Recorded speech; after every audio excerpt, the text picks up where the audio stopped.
பிஸ்மில்லாஹிர் ரஹ்மானிர் ரஹீம். திரு ஃபைசுல் ஹபீப் ஹ்வாஜா ஹபீபுல்லா ஷா அலைஹி ரஹ்மா அவர்கள் அருளியது. அத்தியாயம் 47.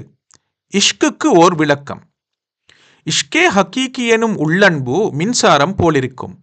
அது ஹக்கீக்கத்தே முஹம்மதியாவெனும் அல்லாஹு தாலாவின் தானத்திலிருந்து குருவின் தவஜ்ஜஹு என்பும் அன்பு நோட்டத்தின் தந்தி வழியாக வருகின்றது. ஆயிரக்கணக்கான அதிசயங்களை காட்டுகின்றது. சில சமயங்களில் மின்சார விளக்காய் ஜகத்தையே பிரகாசமாக்குகின்றது. சில சமயங்களில் ஒரு வினாடிக்குள் மறைவான உலகத்தின் மின்னல்களை கொண்டு பூலோகத்தின் பொம்மைகளை ஆட்டி வைக்கின்றது. மற்றோர் விளக்கம். இஷ்கு காந்த சக்தி, ஆகர்ஷண சக்தி போன்றது. இது அஹதியத்தின் அனாதி அன்பிலிருந்து ஹக்கீக்கத்தே முஹம்மதியாவிலும் அதிலிருந்து அவுலியாக்களின் பரிசுத்த ஆத்மாவில் குடிகொண்டு அவைகளை காந்தமாக்கி விடுகின்றது.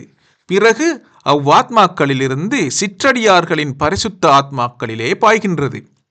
இனி சிற்றடியார்களின் ஆத்மாக்கள் காந்த சக்தியை ஏற்றுக்கொள்ளும் தன்மையுடைய எஃகை போன்று இருக்குமாயின் அவைகளை நிரந்தரமான காந்த சக்தியுடையவையாக ஆக்கிவிடுகின்றது. இரும்பு போன்ற தன்மை வாய்ந்த ஆத்மாக்களாக இருந்தால் அவைகள் அக்காந்தத்தை ஏற்பதற்கான தன்மையை அடையும் பொருட்டு அவுலியாக்களுடைய சகவாசத்திலே நெருங்கியிருக்கும் அளவுக்கு அவர்களை பயன்படுத்துகின்றது. முதலாவது, குருவுடன் நெருங்கியிருக்கும் வரையில் முரீதுகளின் ஆத்மாவிலே இஷ்கின் சக்தி நிலைத்திருக்கும். எஃகு இரும்பு இவ்விரண்டின் தன்மைகளில் எதுவும் இஷ்கின் சக்தியை ஏற்றுக்கொள்ளும் தன்மை அறவே இல்லாதிருக்கும் ஆத்மாக்களிலே இந்த சக்தி பாய்வதுமில்லை, பயனளிப்பதுமில்லை.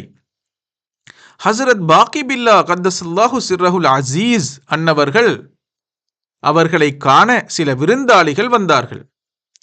ஹசரத் ரஹிமவுல்லாஹு அவர்கள் வீட்டிலே விருந்தாளிகளுக்கு உபசரிக்க ஒன்றுமில்லாதிருப்பதை அறிந்த பக்கத்து வீட்டிலுள்ள ரொட்டிக்காரன் ஒருவன் ஹசரத் அவர்கள் சொல்லாமலேயே அவர்களின் வீட்டில் போதுமான ரொட்டிகளை கொண்டு வந்து வைத்துவிட்டு போய்விட்டான். பிறகு இதை கண்டு மகிழ்ந்த ஹஸ்ரத் அவர்கள் அந்த ரொட்டிக்காரனை விழித்து, உனக்கு என்ன தேவை என்று கேட்டார்கள். அதற்கு அவன், தங்களைப் போலவே என்னையும் ஆக்கிவிடுங்கள் என்று வேண்ட, அதை தவிர வேறு எதுவாகிலும் கேள் என்று சொன்னார்கள்.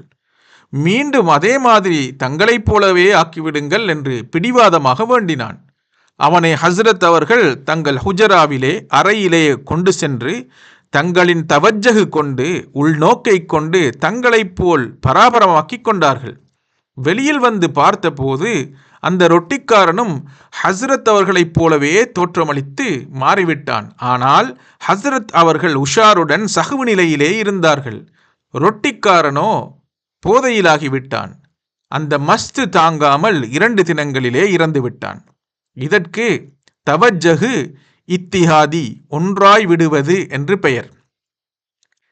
ஹக்கீக்கத்தே முஹம்மதியாவின் மீது வைத்த விசேஷ அன்பை, காந்தத்தை ஏற்று தானும் காந்தமாகி மற்ற எஃகுகளையும் ஈர்க்கும் சக்தி வாய்ந்த எஃகின் தன்மைக்கு ஒப்பிடலாம். ஆனதால் காந்தம் தன் காந்த சக்தி தன் பக்கம் இழுக்கும் சக்தியை ஏற்றுக்கொள்ளும் தன்மை வாய்ந்த எஃகாகிய தன் அன்பனுக்கு அளித்து அதையும் இன்னொரு எஃகை இழுக்கும் சக்தி வாய்ந்ததாக ஆக்கிவிடுகின்றது. இம்மாதிரி காந்த சக்தி வாய்ந்த ஒவ்வொன்றும் அந்த சக்தியை உட்கொள்ளும் தன்மை வாய்ந்தவற்றில் சக்தியை செலுத்துகின்றது.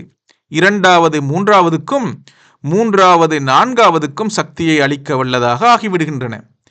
இத்தன்மையதாய் முஹம்மது ஸல்லல்லாஹு அலைஹி வஸல்லம் அவர்களின் சக்தி வாய்ந்த ஆத்மா முஃமின்களை இழுக்கும் சக்தியை முதலாவதாக கதீமாகிய அஹதியத்தின் அனாதி அன்பை ஏற்றுக்கொண்டு உலகின் பல பக்கங்களிலிருந்தும் சஹாபாக்களின் ஆத்மாக்களை தன் பக்கம் இழுத்து கொண்டது. அவர்களில் ஒவ்வொருவரும் தத்தம் தகுதிக்கேற்றவாறு அந்த சக்தியை பெற்று பக்குவம் பெற்றார்கள்.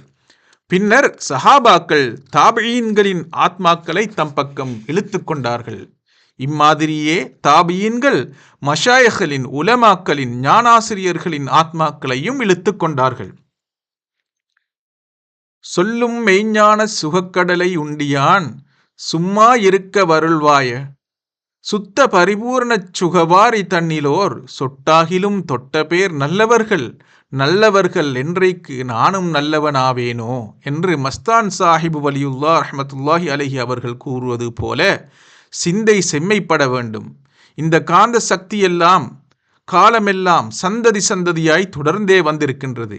இன்னும் ஒவ்வொரு முரீதும் நாடுவோரும் முராது நாடப்பட்டவன் ஆகிவிடுகின்றான். ஆகையால் இந்த நற்பலன் ரசூல் ஸல்லல்லாஹு அலைஹி வஸல்லம் அவர்களை பின்பற்றி நடப்பதால் தான் கிடைத்தது என்பது வெட்ட வெளிச்சமாக புலனாகின்றது. அதாவது நாயகம் ஸல்லல்லாஹு அலைஹி வஸல்லம் அவர்களை குற்றமற பரிபூரணமாக பின்பற்றுதலின் ஆதரவை கொண்டும் ஞானாசிரியர்களின் ஆத்மாவின் தொடர்படியான கொழுகுதலை கொண்டும் நபி ஸல்லல்லாஹு அலைஹி வஸல்லம் அவர்களுடன் சங்கிலி தொடர்பு போல இணைப்பு ஏற்படுகின்றது. இத்தொடர்பினால் ஆண்டவனின் அன்பு அதன் சக்தி இவர்களில் குடிகொண்டிருக்கின்றது.